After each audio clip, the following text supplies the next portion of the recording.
இன்றே டவுன்லோட் செய்து உங்கள் ஃபேவரட் ஷோக்களை என்ஜாய் பண்ணுங்க.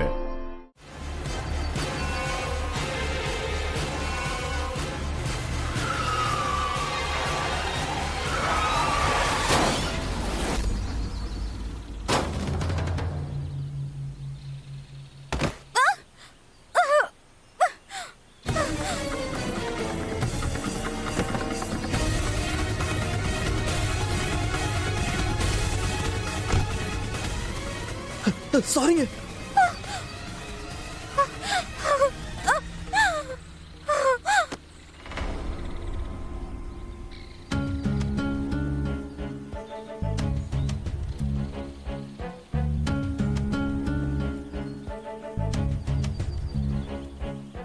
தயவு செஞ்சு என்ன விட்டுட்டு போகாதீங்க. நான் பிரெக்னெண்டா இருக்கேன். நீங்க ஒரே ஒரு வாட்டி நான் சொல்றதை கேளுங்க, அதுக்கப்புறம் யோசிங்க, அதுக்கப்புறம் உங்களுக்கு என்ன தோணுதோ அதை நீங்க பண்ணுங்க. நேத்து ராத்திரி தான் என் ஒய்ஃப் கூட நான் யூஎஸ்ல இருந்து இந்தியாவுக்கு லேண்ட் ஆனேன். என்னோட வீட்டுல என்னோட அம்மா அப்புறம் என்னோட பாட்டி இருக்காங்க. அவங்க இது வரைக்கும் என்னோட ஒய்ஃபை பார்த்ததே கிடையாது.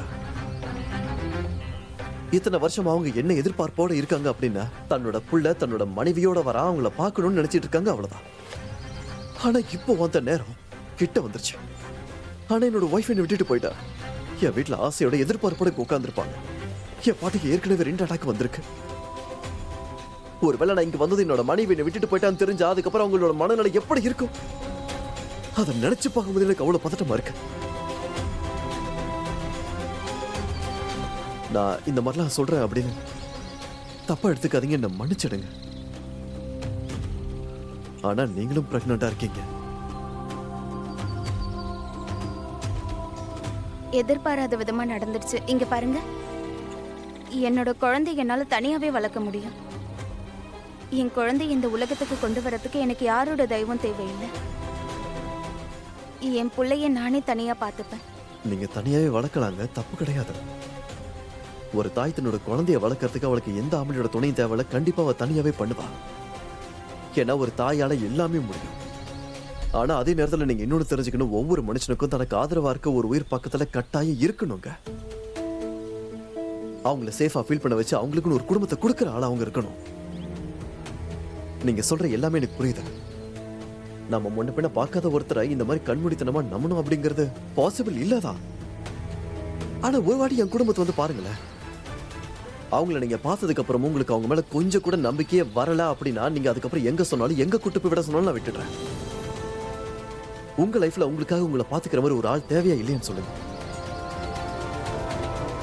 இப்ப உங்க குழந்தைக்குன்னு ஒரு அப்பா, எங்க குடும்பத்துக்குன்னு ஒரு மருமக, உங்களுக்குன்னு ஒரு குடும்பம் கிடைச்சா எப்படி இருக்கும்? கொஞ்சம் யோசிச்சு பாருங்க.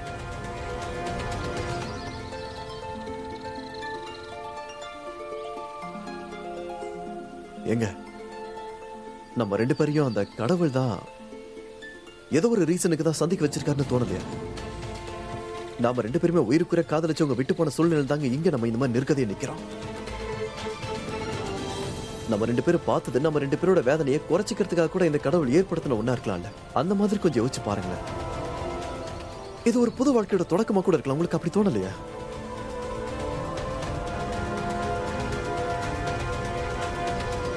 நீங்க கொள்ளுப்பட்டியாக போறீங்க பாட்டி. என்னடா சொல்ற?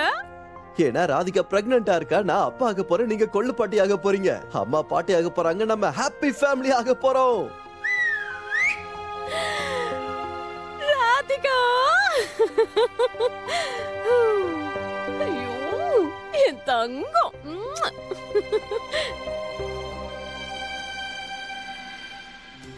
நாங்க ஒண்ணு சேர்ந்து 7 வருஷம் ஆகுதா?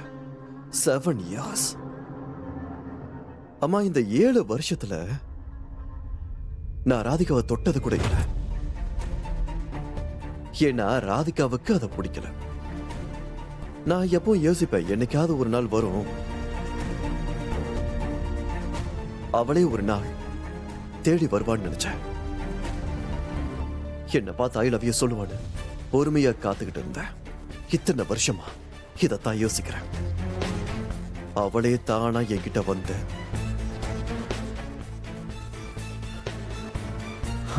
அட வரத கூட விடுங்க, அவ என்னன்னா இப்ப என்னை விட்டு போறத பத்தி பேசிட்டு இருக்கா.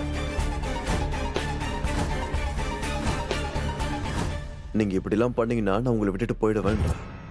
இப்படிலாம் பண்ணா விட்டுட்டு போயிடுவாளாமா? இதுக்கு மேல முடியாது. இதுக்கு மேல என்னால முடியலமா. போதும்.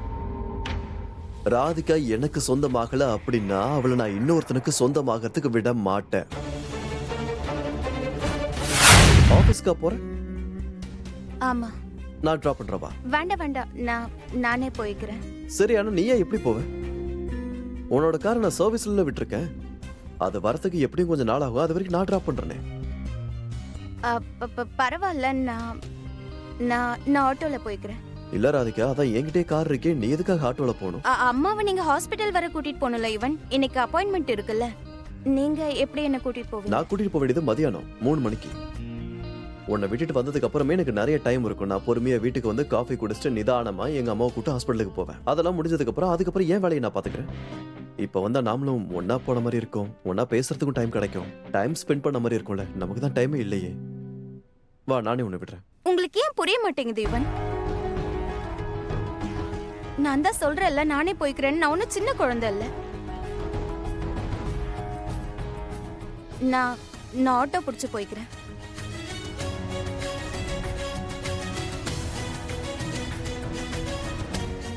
ராதிகா,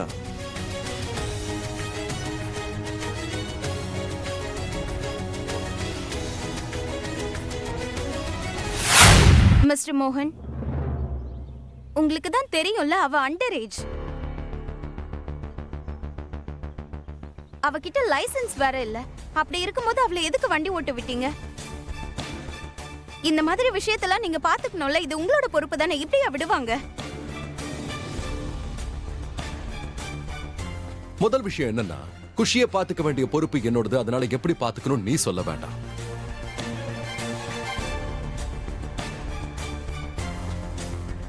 அண்ட் ரெண்டாவது விஷயம், அவ என்னோட பொண்ணு. அவளை எப்படி பாத்துக்கணும்னு எனக்கு நல்லா தெரியும். எனக்கு தெரியுமா தெரியாதா? முதல்ல உங்களை நீங்க பாத்துக்கோங்க, அதுக்கப்புறம் உங்க பொண்ணை பாருங்க. இப்ப என்ன சொன்ன? ஒண்ணும் இல்ல. இல்ல பரவாயில்ல, சொல்ல கேட்டுக்கிறேன். நான் எதுவும் சொல்லல. அதை விடுங்க. குஷி, எனக்கு நல்லா புரியுது நீ இந்த மாதிரி விஷயத்தெல்லாம் யார்கிட்ட இருந்து கத்துக்கிறன்னு. நீ பண்றது ரொம்ப தப்பு குஷி. நீ ஒரு தப்பான ஆளை இப்படி ஃபாலோ பண்ணனா உன் வாழ்க்கையில எல்லாமே தப்பா தான் நடக்கும் குஷி. இவருக்கு ரூல்ஸை பிரேக் பண்ணி தான் பழக்கம். ரூல்ஸை பிரேக் பண்றதுல இவருக்கு ஒரு தனி சந்தோஷம். அதுதான் அவரோட பழக்கம். இவர்கிட்ட எதை பண்ண வேணாம்னு சொல்றோமோ அதை தான் பண்ணுவாரு. நீ இவரையே ஃபாலோ பண்ணனா நீ வாழ்க்கை முழுக்க வருத்தப்பட வேண்டியிருக்கும்.